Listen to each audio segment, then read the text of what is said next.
Hello, everybody, and welcome to SoulPet. This is the channel that's dedicated to helping people overcome the grief that they experience after the death of a pet. My name is Elaine. I'm an animal Reiki master and an animal chaplain, and I like to share messages of hope and healing for those who are going through the grief of pet loss. Today's message is going to be about don't let anybody tell you what you should or shouldn't do, what you should or shouldn't feel after the loss of a pet. Grief is very personal, and we're going to talk about some of the things that happen when we lose our pet. So the first thing I'd like to do is introduce you to my three pets. This is Lucy. Lucy crossed, oh, it's kind of hard to see there. This is her paw print. Lucy crossed in August of 2020. And it was, so that we're coming up on her 4-year anniversary of her crossing.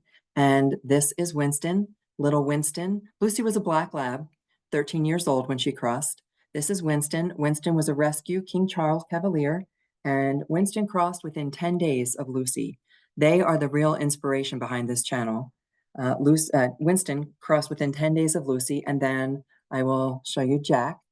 Jack, this is his beautiful paw print. Jack is a yellow lab, and Jack crossed in December of 2021. So within 18 months of each other, I had 3 seniors, and Winston was also special needs. I had 3 senior dogs who crossed, and they are the ones who are the inspiration for this channel and who really opened up the doors for me to understand what it is like for 13 years. I did not understand what it really meant.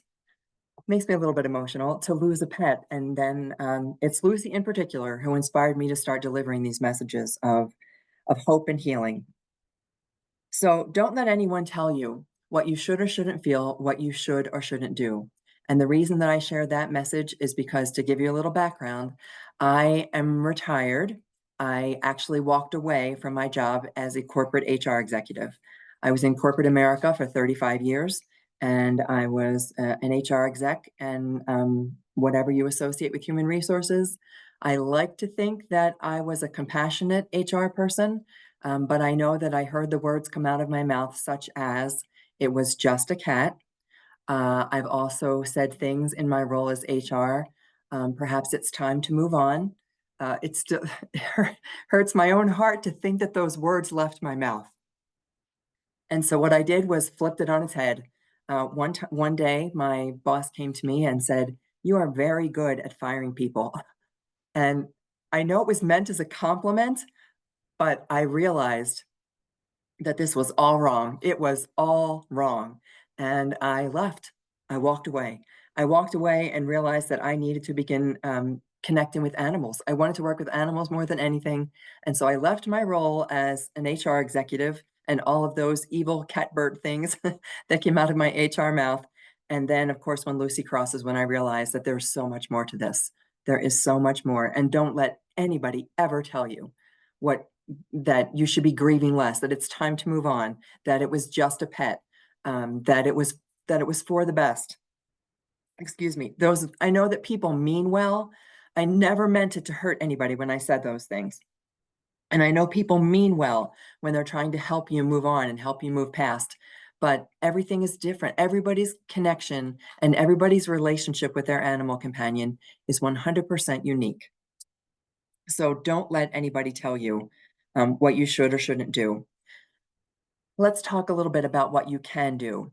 I will not ever tell anybody ever again that it's time to move on. I don't care how long you've been grieving, whether it's been a day, a month, a year, or 10 years. Grief is very personal. What I don't like to see is people not living their lives anymore. I know that your animal companion would not want you to be stuck in the mud of grief, to be stuck in the mire so that you can't move on, so that you can't get out of bed, so that you can't function. Going to work here, I'm going to use that because my experience is with HR and corporate. Going to work and not being able to focus, not being able to get the thoughts of your animal companion out of your mind. And everybody's animal companion also crosses in a very unique way. And that leaves imprints on our heart when they cross. So, and we'll talk about, as these videos go on, we'll talk about different ways different things we experience so that I can try to address some of those things for you. But most importantly, I don't want to see you stuck in a grief that is so deep that you cannot live, that you cannot continue, that you cannot enjoy a beautiful life without your animal companion by your side.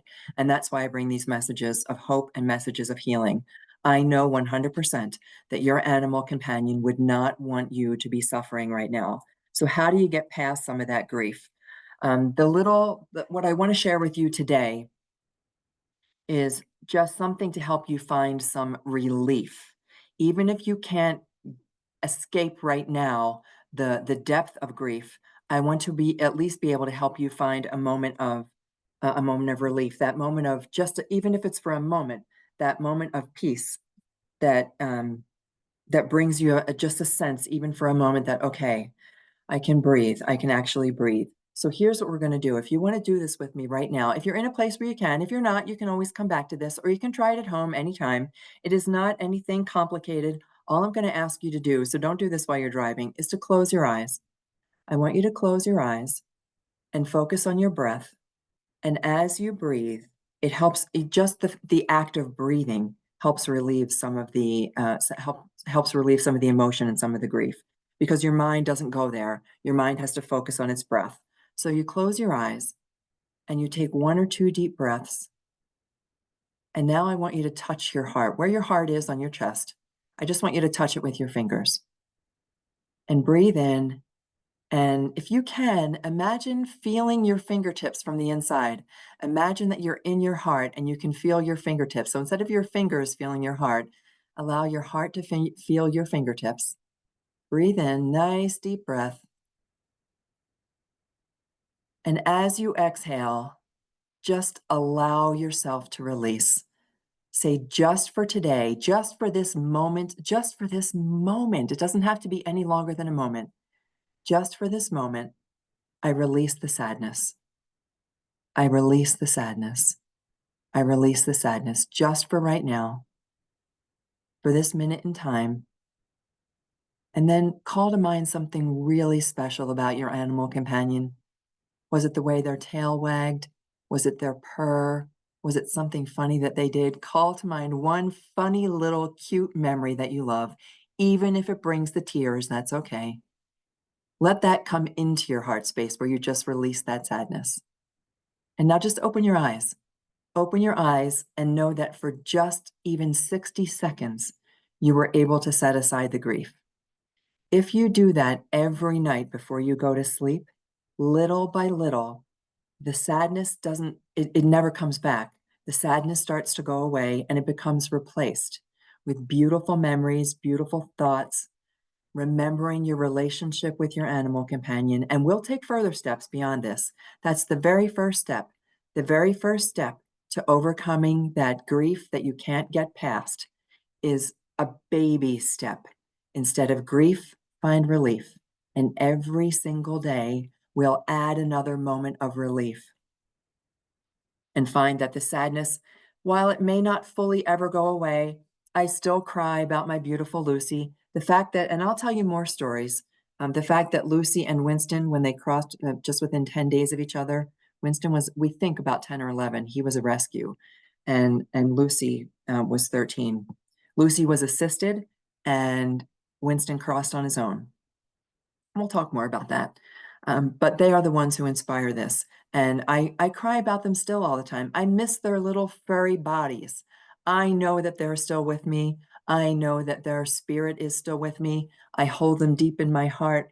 But it doesn't stop me from missing their presence, from being able to scoop up Winston, the little snuggle bug, and hold him right by my neck. But I know that I don't have to live in their loss, that I can remember the beautiful things that they gave to me in life. And that's what I choose to remember. So there's a couple things that I want to tell you now. Every Monday night on this channel, every Monday night, we're now on we're going to be episode 28 on Monday, July. Gosh, I don't even know what the date is going to be on Monday, but it's the end of July. It'll be the 28th episode of SoulPet Livestream. So what I do is a live stream every Monday night, and it's a whole community of people. So you are encouraged to come join the live stream. The whole community of people comes there, and we share messages of hope and healing. We share stories. And yeah, it's a unique approach to helping people overcome grief and pet loss, because I add a little bit of woo-woo to it, and we talk a little bit about spirituality, and we talk about finding signs from our animal companions. And so we do add that little unique twist to it. But more importantly, it is a community of people, all of us, every single one has been through the loss of an animal companion, and every single one of us has been through the loss of a soulmate animal companion. So if you would like to join us, it's so supportive. The people on the channel are so amazing. The comments that they leave are just wonderful in support of each other, and we welcome anybody who wants to join us. So that's Monday nights at, I do it at 6 p.m. Denver time. So I'm in Colorado, 6 p.m. Denver time. That would be 7 o'clock Central time and 8 o'clock on the East Coast. So I would encourage you to join us and receive more messages of hope and healing. And I do these little readings, and we'll talk more about that, because what has come from me being an animal chaplain and animal Reiki master is that I have now worked with hundreds of animals as they approach end of life. I work with individuals and families, supporting them as their pet approaches end of life, and then after their pet passes. And that has opened up for me all kinds of doors of having amazing connections with animals, both here and on the other side of life. So if you need additional assistance, I also want to let you know this. Besides the Monday night live streams, I offer private consultations, and I put all of the links in the description of the channel and also in the description of the videos. I do private consultations. I do consultations for people who have received a terminal diagnosis for their animal companion. So reach out to me and I'll be happy to help you. Otherwise, there are also resources there if you really feel that you are stuck in a grief that you cannot overcome. There are resources there. I recommend a couple different pet psychologists, pet grief psychologists, who offer the most amazing support to help us overcome that grief. All right, that kind of wraps things up for tonight. I hope you'll join us on Mondays. Otherwise, I intend to do these videos every Thursday, and with messages of hope and healing. May animals light your way. Take care.